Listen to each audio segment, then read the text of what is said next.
তোদের এত করে বলি একটু মন দিয়ে পড়াশোনা কর, পড়াশোনা করলে বড় মানুষ হতে পারবি, 4-5 তলা বাড়ি বানাতে পারবি, দামি দামি গাড়ি কিনতে পারবি, বুঝলি? তাহলে স্যার আপনি মনে হয় ভালো করে পড়াশোনা করেননি। ভালো করে পড়াশোনা করেছিলাম বলেই তো আজকে আমি চাকরি পেয়েছি। তাহলে আপনার 4-5 তলা বাড়ি নেই কেন?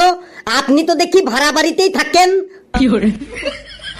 হ্যাঁ স্যার, আর আপনার তো কোনো গাড়িও নেই। আপনি তো দেখি একটা ঠুনঠুনে সাইকেল নিয়ে ডেলি স্কুলে আসেন। তোরা যা এক একটা যন্ত্র হয়েছিস না, তোদেরকে একটা ভালো উপদেশও দেওয়ার উপায় আমার নেই। তোদেরকে মোটিভেট করতে গেলে তোরা আমাকেই ডিমোটিভেট করে ছেড়ে দিস। এই লেবু কোথায় রে? স্যার, কটা চুল লেবু এখনো আসেনি।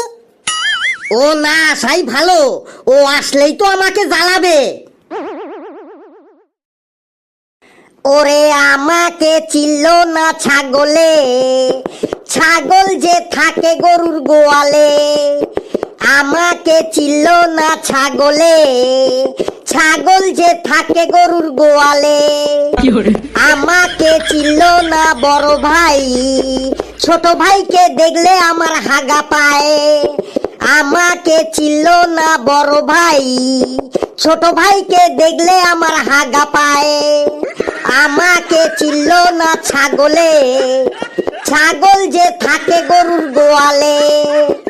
আমাকে চিল্ল না বড় ভাই, ছোট ভাইকে দেখলে আমার হাগা পায়। আয় আয়, তোকে আমি হাগাচ্ছি আজ, কত হাঁটতে পারিস দেখবো। Sir, may I come in the ক্লাসের ভিতরটাতে?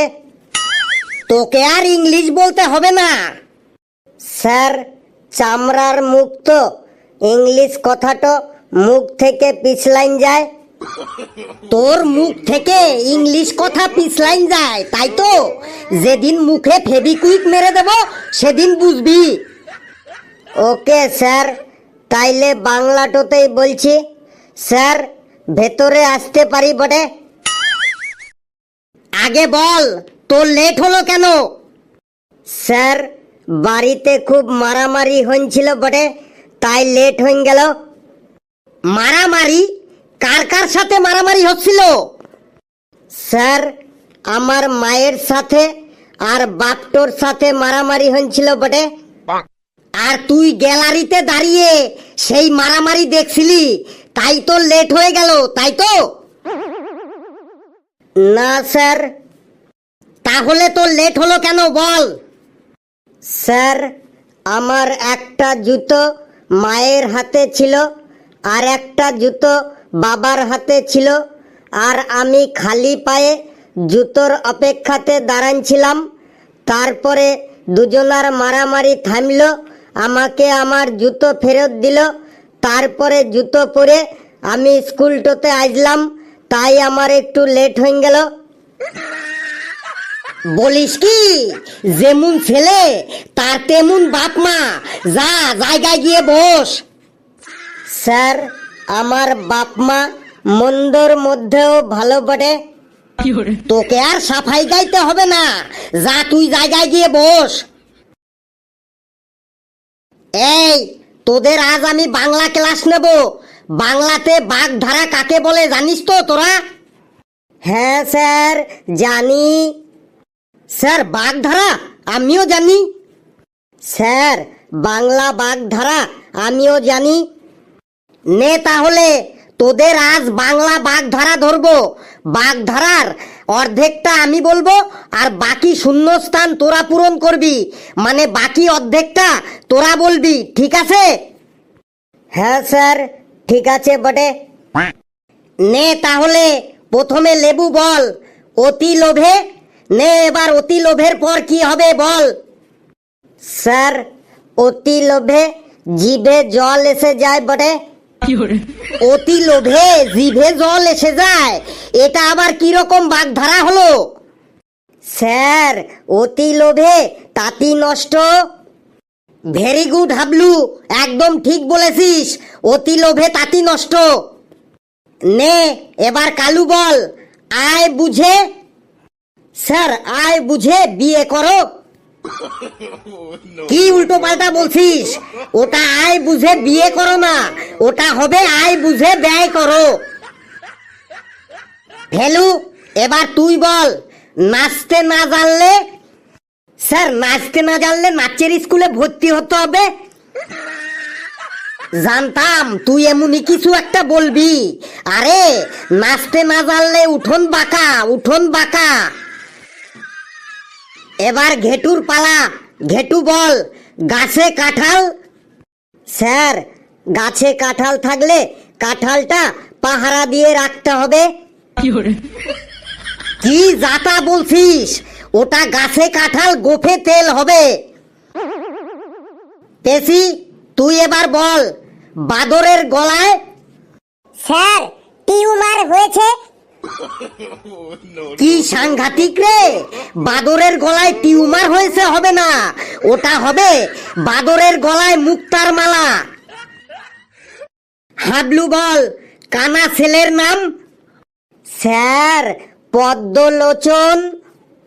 ভেরি গুড হাবলু, একদম ঠিক বলেছিস। কানা ছেলের নাম পদ্মলোচন। স্যার, আমাদের আরেকবার করে ধরুন, আমরাও এবার ঠিক বলতে পারবো। হ্যাঁ স্যার, ফেলু ভাই ঠিকই বলেছে বটে।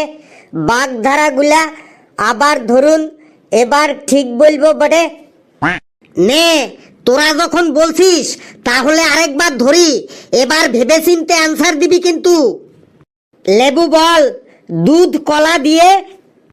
স্যার, দুধ কলা দিয়ে আমি সকালে টিফিনটো করি বটে।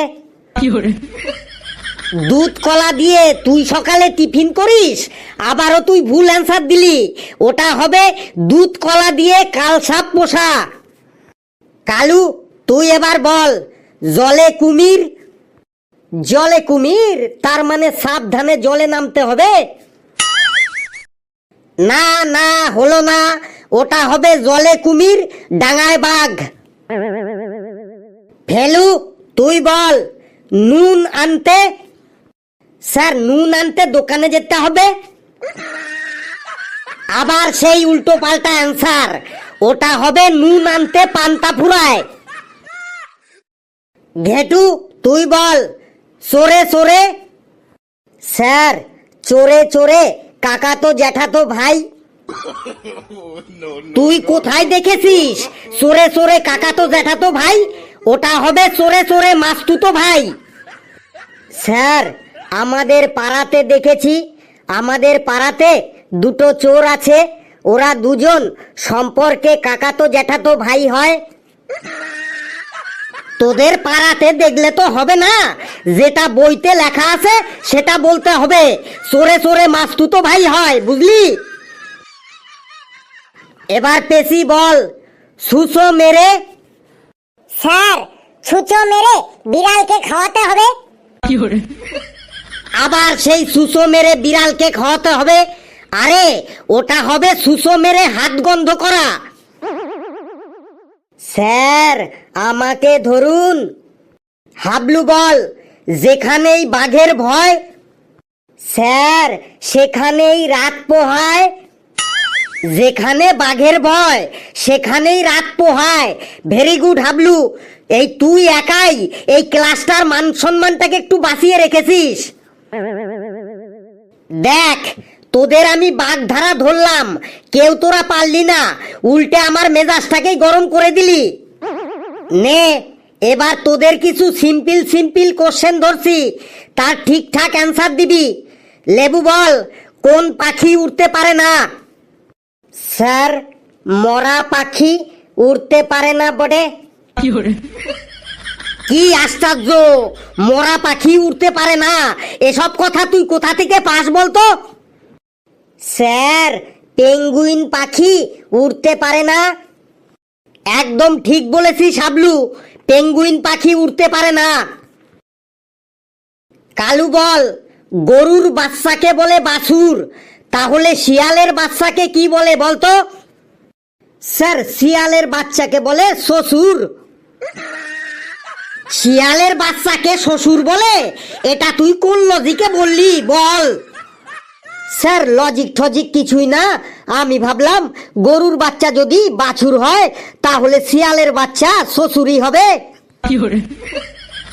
চুপ, একদম চুপ, আর একটা কথাও তুই বলবি না।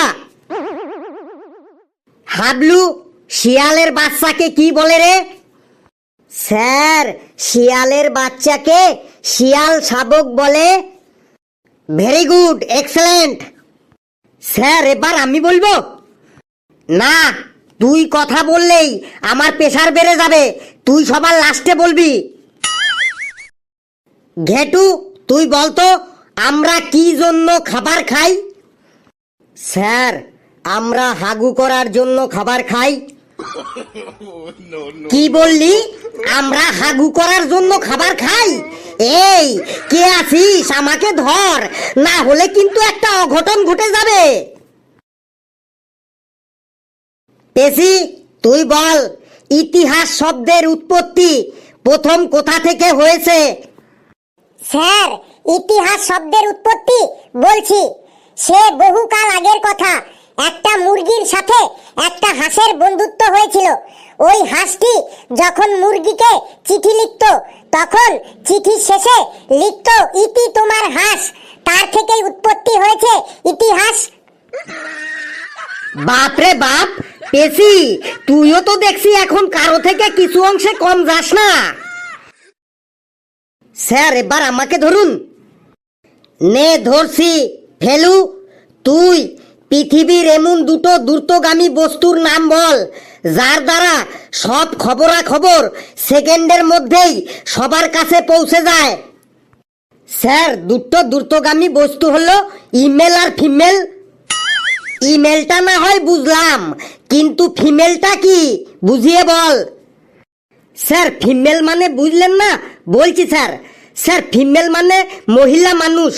এই মহিলা মানুষের কাছে যদি কোনো কথা যায় তাইলে আর দেখতে হবে না, ইমেলের থেকেও সেকেন্ডের মধ্যেই সেই কথা একদম গোটা গ্রাম ছড়িয়ে পড়বে। তাই পৃথিবীর দুটো দ্রুতগামী বস্তু হলো ইমেল আর ফিমেল। বাহ বাহ বাহ, ভুল হোক কিন্তু উত্তরটা আমার খুব পছন্দ হয়েছে। এই ঘন্টা পড়ে গেল, এবার আমি যাই। পৃথিবীর মধ্যে সব থেকে দ্রুতগামী বস্তু ইমেল আর ফিমেল। আজ বাড়ি গিয়ে বউকে এটা বলতে হবে। বন্ধুরা ভিডিওটি কেমন লাগলো আপনারা জানাবেন, আর ভিডিওটি লাইক করবেন, যত পারেন শেয়ার করবেন, আর চ্যানেলটিকে সাবস্ক্রাইব করে আমাদের সাথেই থাকবেন। হাসতে থাকুন, সুস্থ থাকুন, যত বেশি হাসবেন তত বেশি সুস্থ থাকবেন, আর সকলে খুব খুব ভালো থাকবেন। আর পৃথিবীর মধ্যে সব থেকে দ্রুতগামী বস্তুর নামটা শুনলেন তো, ইমেল আর ফিমেল।